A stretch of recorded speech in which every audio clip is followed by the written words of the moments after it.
E olha aí, gente, a Fundação Carlos Gomes avisa que o prazo para a matrícula no conservatório foi prorrogado até o dia 8, sexta-feira. Quem quiser maiores informações pode ligar para o próprio conservatório. O telefone de lá é 223-0600. Também o secretário de Educação, Romero Ximenes, devido à grande demanda, prorrogou até a próxima sexta, dia 8, o prazo das inscrições para o teste de seleção para a primeira série do 2º grau. Tá aí, para quem ainda não estava inscrito, tem que correr até sexta-feira. A gente conversa agora com o Sebastião Henrique Lima. Ele é o coordenador-geral do Sindicato dos Servidores Públicos Federais aqui no Pará, o SINSEP. Ele fala para a gente das dificuldades dos trabalhadores com a nova política salarial do governo federal. Há muito tempo, os funcionários públicos federais vêm reclamando, né, da política salarial. E agora, me parece que com essa mudança, os servidores públicos federais também ficaram meio perdidos, né? Quer dizer, o ministro Walter Barelli ainda não atendeu às reivindicações da categoria? Ainda não disse a que veio, no caso, para vocês? É, mais ou menos isso, né? Esse governo de Itamar, que a gente pensou que vinha uma política diferente para o servidor público, para o seu serviço, ainda não mostrou exatamente uma política para a gente. Porque no presidente Collor a gente sabe, discutiu várias vezes e tal. Infelizmente, do Collor continua, né? Você vai dizer assim, mas o Itamar está há pouco tempo. Mas não está tão pouco tempo assim, né? A gente já teve 2 encontros nacionais, já falou com o Barelli mais 200 vezes, e as coisas é bem conversada, mas na prática não acontece nada.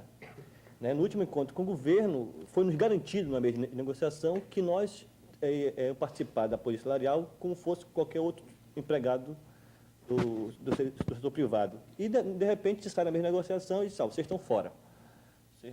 Foi mandado o projeto não foi aprovado, nós ficamos fora.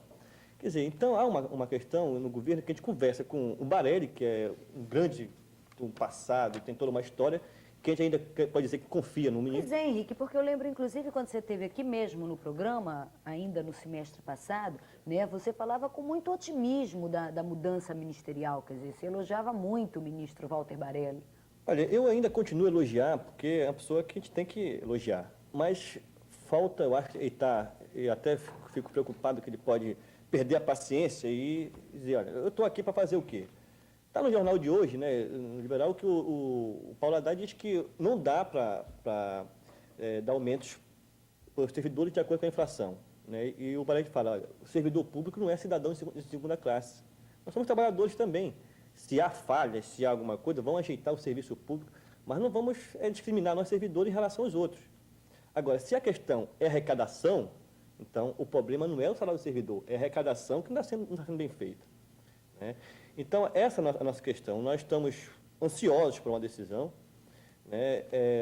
Há uma grande negociação entre o governo, pelo menos nisso, está ouvindo propostas nossas quanto à questão de plano de carreira, com a questão da isonomia em si, mas só que a coisa não anda.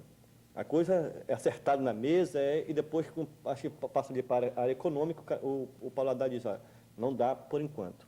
E as coisas ficam difíceis para a gente. E a gente, e nós servidores, inclusive nós estamos numa campanha que era para ser campanha salarial, né, o governo já desceu com um pacote 100% e olha lá, e que nós vamos mudar essa tática. A nossa campanha não é só salarial, como nunca devia ser. A nossa chamada é recuperar o serviço público, é o papel do servidor e da sociedade. Nós queremos levar essa discussão. Também a nossa discussão salarial, sim, mas para a sociedade saber que ter servidor que passa fome, ter servidor, como aconteceu no Ministério da Fazenda, que foi comentado lá, servidor desmaiando no corredor porque tomava café, essas coisas, era difícil, porque tinha que pagar aluguel, pagar o colégio, para manter o nível tinha que tirar de algum lugar, tirava da comida. Né? Quer dizer, então nós queremos levar para a sociedade mas isso. também tem muito trabalhador ou muito pai de trabalhador que anda de empresa em empresa em filas enormes, esperando, e o servidor está tomando cafezinho, está falando no telefone, e o cara está aqui, meu senhor, por favor, pelo amor de Deus, eu preciso de uma informação. Ah, não, vai ali na outra sala, e o neguinho vai na outra sala. Também tem isso, não vamos... Não, né? e eu quero dizer que no sindicato, nosso sindicato, que tem hoje 7 mil sindicalizados, mais 7 mil, nós temos 20 mil servidores no Pará, não está aqui para defender servidor que não quer nada, muito pelo contrário. Né? Nós estamos chamando a atenção de alguns dirigentes de órgãos que, se ele não tomar uma posição, porque a figura que toma cafezinho 100 vezes por dia, ou aquele que deixa o paletó, parece que veio trabalhar e não vem, porque tem um padrinho político, ou porque é coisa assim, nós vamos denunciar tanto o servidor como aquele dirigente que passa a mão por cima. Que tem, viu, Márcia? Tem aqueles que só vai o A gente paletó, né? acredita, a gente percebe, conhece situações como essa, mas nós temos um regime jurídico único, que foi uma conquista do servidor, que tem a punição. Tem muitos políticos hoje que brigam, matam a mãe se for preciso para nomear um chefe, um executor do fundiário de Tomé Açu, por exemplo, e esquece e estão brigando para acabar com a estabilidade do servidor. E isso a sociedade hoje, se tivesse um plebiscito assim, acaba ou não? Acabava. Porque a imagem nossa é essa. Né? Mas o político aí que briga para nomear as pessoas esquece que tem um regime jurídico único e que pune aquele que falta, aquele que é mau servidor. Há todo um processo feito. Claro, ainda bem que há direito à defesa, para provar que não é. Mas chega um ponto que tem que ser demitido. Né? Porque, na verdade, quem sofre a consequência desses maus servidores é a própria população. E quem paga o nosso É salário. quem paga o salário de vocês. É isso que a gente quer levar para a sociedade. A gente fez, com muita falta de experiência, no dia 10 de dezembro, o Dia Nacional de Luta do Servidor Público. E fomos para João Alfredo com a Avenida Portugal. Botamos uma caixa de som e distribuímos umas cartinhas para a população explicando a situação. Né? E botamos, o pessoal vem aqui dizer como é que é a situação, ninguém vem. Porque já está cheio, também a época foi meio complicada no Natal. Mas a gente quer que a sociedade venha e diga, olha, eu fui lá no INCRA, eu vim lá de Itaituba, passei 2 dias viajando, cheguei, ninguém me atenderam mal. Quer que diga isso para a gente? Sabe? E nós, servidores, temos proposta em relação a isso, tem que punir. Tem servidores que não vai trabalhar, nós sabemos disso. Tá? Mas por quê? Porque se punir, tem casos, vem uma cartinha de um padrinho e tal, e diz, esse cara é meu afilhado, dá para te livrar a cara dele. E o dirigente de órgão, porque está no cargo, porque foi indicado politicamente, para não brigar, vai deixando as coisas. E sobrecarregando os servidores, que a maioria, gente, que ganha pouco e que trabalha. A maioria ganha pouco e trabalha. No caso, Henrique, seria possível enxugar essa máquina do governo, tirando esses servidores que estão lá só colocando paletó, e só com isso melhorando o salário dos servidores que trabalham? Tranquilamente. Existe legislação para isso. Essa questão de servidor tem que ser demitido, tem a lei que diz, olha, se o cara faltou, tem falta. Se teve tantas faltas assim, punição tal, até chegar a demissão. Olha, tem casos que o doutor Paulo, coordenador da FNS aqui, falando de saúde, me disse, Henrique, tem 3 casos, comprovadamente, de servidores que roubaram a FNS. Era um negócio de rancho, de comida, eles desviaram. E os caras continuam trabalhando. Não é pior os que continuam não trabalhando, aqueles que vão no final do mês e recebem. É mais ou menos isso, porque o doutor Paulo me disse, eu não posso deixar o cara na mesma função dele, porque o cara roubou. Agora, ao processo administrativo, aí começa a questão. Vai para passar, depois vai passar, e segundo ele, quem assina a demissão é o presidente da República. Quer dizer, é um absurdo, vai chegar lá, até o Itamar, hoje tem um tempo nessa confusão, para assinar a porta de demissão, é complicado. Então, tem que agilizar essa questão. Mas a solução não é você demitir por demitir, criar estabilidade. Porque vão ficar expostos, gente, esses políticos que estão aí. Quem não for do time... A burocracia ainda é muito rígida no serviço público, muito frequente? Acho que já melhorou um pouco, mas ainda continua certas coisas, passa por 10 pessoas. Olha, é absurdo no serviço público que a gente tem que melhorar. E nós, servidores, temos proposta em relação a isso, que é assim, tem um carimbo que diz assim, o cara recebe carimba mandando para outro, o outro tem um carimbo mandando para outro. Quer dizer, e nós, servidores públicos que estamos ali, que recebemos a carga. O cara diz, mas eu estou aqui uma semana rodando, nós que atendemos, nós estamos na cara a cara com eles. Nós temos que mudar isso. Agora, Henrique, nessa questão de vocês querem estabilidade, sim, e tem muita gente que está lá sem trabalhar. Não seria o caso do próprio servidor público policiar isso? O policial político que mantém lá o... E denunciar E mesmo denunciar, para o próprio servidor público. É isso que nós queremos. Porque, gente, o próprio servidor, ele primeiro, nós temos sindicatos há 3 anos. Nós éramos proibidos de ter sindicatos. E não tínhamos estabilidade até 88. Então, nós tínhamos medo de tudo. Né? Então, para você despertar hoje isso no servidor, que ele tem que... Não é dedar, gente, viu? Não é dedar o colega, não. Mas é preservar o serviço. O cara não vem, se não quer se expor, eu aproveito, olha, o sindicato tem o telefone, mande para lá uma denúncia, que a gente vai ver se é verdade. Porque se não for, a gente não faz de conta mesmo. Mas se a gente provar que tipo, se o superintendente do órgão, o diretor, começar a passar a mão, a gente denuncia os 2. Olha, vai no jornal, vem no Sem Censura, vai qualquer...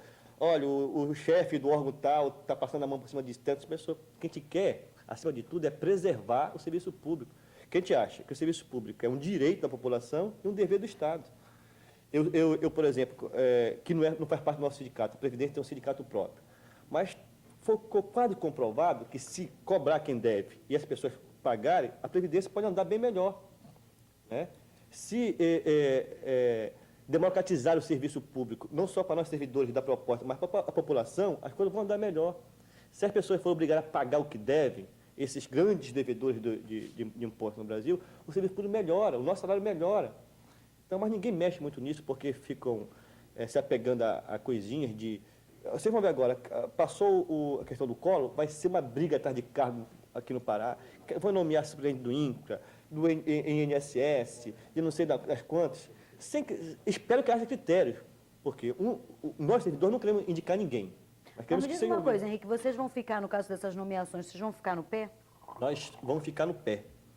Inclusive, tem órgãos, né, que fizeram eleições, né, sabendo que é uma coisa que não tem um amparo legal. Mas fez uma eleição, 2, 3 nomes, mandou lá para o Ministério, a gente quer ser ouvido. Isso é uma coisa que a gente não quer dizer, vai ser o João, mas quer um perfil. E acima de qualquer coisa, a gente quer uma pessoa da casa. Ou uma pessoa que tem identidade com o serviço público, com a área. Você não pode pôr, como já aconteceu, um técnico em eletricidade sendo executor do INCRA em Paragominas, por exemplo. Ou metalurgia, parece que era o caso. Gente que não tem nada a ver. Até porque é sobrinho de um deputado, foi lá e sentou na cadeira e tal, essas coisas.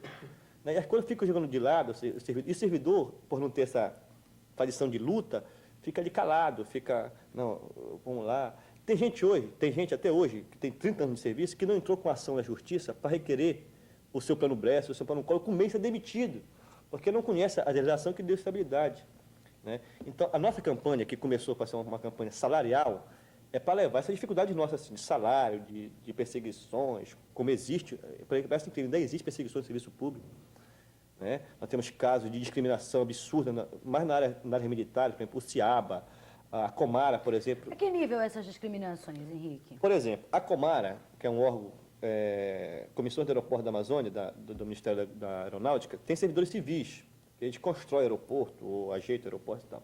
Os servidores civis que vão trabalhar, passam 60 dias, 90 dias, ele não recebe diária, como o regime jurídico manda. Cada dia afastado tem um valor que recebe por diária.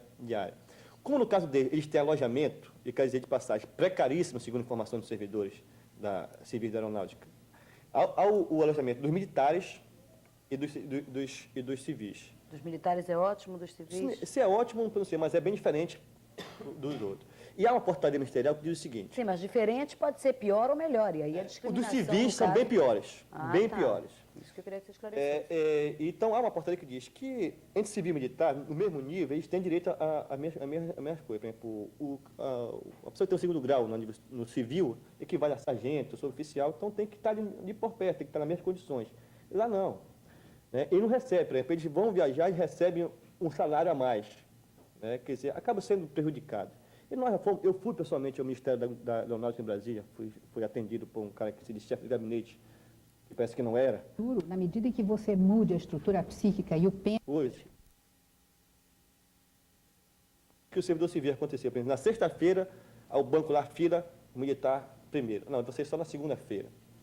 Há toda uma discriminação nisso. Essa questão da isonomia, são todos iguais, mas alguns são mais iguais. E outro, por exemplo, na isonomia, os militares ganham uma GAE, que é a Educação Militar Executiva, de 160%. Eu fui uma vez no setor de recursos humanos do CIABA, tinha um militar, ou 2 militares, numa máquina, e tinha os civis. Ele faz a mesma função, a mesma coisa, e o cara ganha bem mais que o civil. Né? E pior, o civil tem que ouvir gritos, ofensas do lado do sargento, do imediato lá, porque é civil. O outro recebe, mas acho que tem obrigação. Tem uma disciplina militar, tem que ser cumprida. Eu não meto nessa questão, mas civil tem que estar ouvindo, como eu ouvi o imediato do CIABA ofendendo o servidor porque tinha me recebido pelo sindicato, coisa absurda. Então, a gente quer levar isso para a sociedade saber dessas coisas. Como vão fazer isso? Vamos junto com o centro comunitário, vamos para o centro comunitário, vamos nas escolas, se não deixarem, discutir com alunos de segundo grau, pelo menos. Pais, clube de pais de alunos, quer dizer, vamos levar isso para a sociedade, porque se a sociedade não cobrar, vai ser difícil. o servidor, na sua essência, ele é acomodado, ele não tem tradição de luta. Henrique, qual é o poder hoje de mobilização do movimento sindical? Quer dizer, na época da ditadura, a gente lembra, era difícil, tudo era muito mais complicado, mas o poder de mobilização era muito maior. Vim aqui dizer, olha, eu quero 402%, porque Nas ruas, gritando, reivindicando e tal. De um tempo para cá, isso parece que reverteu. Quer dizer, que tipo de atuação devem ter agora os sindicatos, por exemplo? Quais são os próximos passos, por exemplo, de vocês? Tá, tem que sensibilizar a sociedade. Concretamente, como? Como é que vai conscientizar o servidor para entrar no sindicato? Né? Do ponto de vista prático, como fazer isso? Como sair do discurso e botar realmente o servidor na luta? Primeiro, a gente tem, na nossa avaliação, nós temos que crescer da luta. Essa questão no regime militar, ela tem uma questão de sobrevivência. Você tinha que brigar e apanhar. Era uma questão que você tinha que... Hoje, nós temos que ter propostas. Não dá para mim vir aqui e dizer, olha, eu quero 402%, porque é um direito meu. Mas nós temos propostas. Cabe dizer, nós não temos dinheiro, mas a questão da arrecadação, o movimento sindical, os dirigentes sindicais têm que ser mais preparados. Tem que conhecer política, tem que conhecer legislação, tem que Da conhecer... escola do Vicentinho. Que seja. Né? Acho que além do Vicentinho tem outros mais. Né? Agora, quero te dizer aqui a diferença. Não sindicalismo de resultados. Aquele que vão dar proposta para ganhar mais e pronto. Medeiros, não. Não, muito pelo contrário. Nós queremos participar das discussões políticas. Nós queremos participar E como chamar a sociedade, viu, Márcia? É fazer com que ela se sinta responsável por isso. O servidor, no caso nosso, não acha que é apenas um empregado que, se trabalha ou não, tem todo o mesmo salário. Sabe? Que ele perceba, sabe, que quem paga o salário dele é aquela pessoa que vai lá, meia sujinha, meio humilde. Sabe? Que é difícil isso, mas essa é a nossa função. Agora, apesar dessa chamar o povo, nós vamos abrir direitos como um salário justo. Né? A questão da FGTS, por exemplo, que a gente mudou de regime, o governo está lá segurando, nós estamos ganhando na justiça. Somos obrigados a pagar advogado para tirar dinheiro que é nosso. Coisa assim, nós não vamos abrir mão disso, mas a nossa política hoje é fazer que o servidor, primeiro, conheça os seus direitos, através do regime jurídico único. Nós estamos a fazer seminários de legislação, de política sindical, para fazer que ele perceba que sindicalismo não é só brigar por salário. Não é só dizer, ó, o pessoal vai fazer greve por 200%, se der 50% é lucro. Não é isso que a gente quer. Eu espero, um dos meus sonhos um dia é nós fazermos uma greve para trabalhar. Eu quero um dia, ó, vamos fazer uma greve porque a gente quer trabalhar, não dá mais para ver esses jogos parados. Tal. Então, vamos deixar... Não esquece de avisar na véspera que você tem que vir aqui para falar disso. Hein? Eu espero vir. E era o Barra Pesada também, né, Ronaldo? Sebastião, vontade. Sebastião, existe aí um detalhe de 5 de outubro de 88, com a Constituição Cidadã, a estabilidade pegou todo mundo. Quem era, quem não era, ficou sendo. Né? Agora, um dos projetos do governo Collor era acabar com a estabilidade para poder demitir 200 mil funcionários públicos federais para enxugar a máquina. Isso eu acho uma grande justiça, porque tem gente aí que já tem a vida toda dedicada ao serviço público, de repente vai para a rua, como muita gente foi, disponibilidade, essa coisa toda. A gente foi demitido também. Demitido também. Agora, a estabilidade é um pau de dois gumes, porque no momento que ela protege quem trabalha, por exemplo, protege a você, que é um sindicalista de luta, você não pode ser demitido porque você é estável, mas protege também aquele cara do paletó que você está falando agora que vai. Como é que você poderia solucionar isso? Quer dizer, acabar com a estabilidade não é projeto de nenhum sindicato. Certo. Mas também proteger com a estabilidade aqueles que não produzem também não é projeto de sindicato. Como é que fica a luta nesse sentido? Primeiro, o que garante a estabilidade dessas pessoas que não vão trabalhar não é essa lei, essa questão da Constituição. Porque a lei hoje, gente, o regime jurídico não diz, a pessoa que não vai trabalhar recebe falta. Se ela tiver tantas faltas no período, ela tem uma punição. E assim vai até a demissão. A questão é que não demite logo, mas porque ela tem que ter o direito à defesa. Agora, não é essa estabilidade que segura esses caras, não. Porque se cumprisse a lei, essa lei que é maleável, da direito de defesa, eles seriam demitidos. Mas veja bem, você ainda agora falou que realmente